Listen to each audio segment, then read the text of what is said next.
কি ইমন ভাই কি করতেছেন? ভাই খাসি এই যে এটার মধ্যে কিমা করুন ভাই, লইলেন একটা মুরগি, এটা খাসি ভাই, এটা খাসির ছোট ভাই ভাই, এটার মধ্যে একটা মাছ তো কিমা করুন ভাই, হাড় সহ ভাই, এই হাড্ডি সহ, হাড় সহ কর্ম দেখে তো খাসি নাম দিছি ভাই। মানে এই মুরগি কিমা হইব? এই যে দেখেন হাড় দেখছেন ভাই, হ্যাঁ। কত মোটা হাড় ভাই, এই যে দেখেন এটা সহ কিমা হবে ভাই। কি কোন? এই যে দেখেন ভিতরে দিয়ে দিলাম একদম আপনার এই সামনে। মেশিনে? হ্যাঁ এই মেশিনের মধ্যে হবে। মানে দেখেন এই মেশিনে নাকি হাড্ডি সহ নাকি এই মুরগি নাকি কিমা হবে দর্শক? হবে। আসলেই হবে? আসলেই হবে ভাই। এই যে ভাই দেখেন পারবেন তো? 100% ভাই। এই যে দেখেন আপনার সামনে দিয়ে দিলাম, এই এটার সেফটি লক আছে, যেটা আপনি যদি একবার লাগিয়ে দেন আপনার উপর থেকে এটা ধরে রাখতে হবে না, ঠিক আছে? আচ্ছা, আচ্ছা। আমি এটার মধ্যে এটা দিয়ে দিলাম, এই যে দেখেন আমি ঘুরে এটা লক ওকে করে ওকে দিই। ওকে ওকে দেখেন এই যে হাড্ডি সহ কিন্তু আস্ত মুরগি কিন্তু দর্শক দিয়ে দেওয়া হয়ে গেছে। লাইভে কে কোথা থেকে আমাদের সাথে জয়েন হয়ে গেছেন একটু কমেন্টস করে জানাবেন। দেখেন এই যে দেখেন সেফটি লক ডান। Okay. এখন জাস্ট হচ্ছে আমি কারেন্টের লাইনটা এখানে দিয়ে দিব, দেওয়ার পর মাত্র 30 সেকেন্ডের মধ্যে হাড় সহ মুরগিটা হয়ে যাবে। এই যে দেখেন আসলে আরে বাবা ভাই ঝাঁকি দিল কে?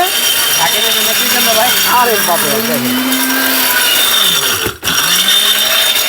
ভাই হইতাছে একদম শেষ ভাই, আসলেই আসলেই দেখেন মানে দিয়ে কিন্তু দেওয়া হইলো দর্শক আস্ত মুরগি।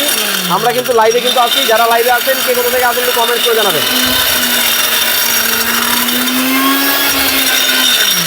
কি ভাই হইছে? কমপ্লিট ভাই। এই যে দেখেন কমপ্লিট একদম কমপ্লিট দেখেন মানে কমপ্লিট নাকি আস্ত হয়ে গেছে মুরগি। দর্শক? এই যে দেখেন আস্ত আপনার মুরগি সামনে কিন্তু দেওয়া হয়েছে ভাই, লাইভে আছি কিন্তু। লাইভে আছেন ভাই, তাহলে দেখেন ভাই দর্শকদেরকে দেখান Okay. আস্ত মুরগি করে দিচ্ছি ভাই। এই যে সামনে কোরবানি ঈদ আসছে না, ঘরে বসে মাংসের কিমা করবেন। ওরে, দেখেন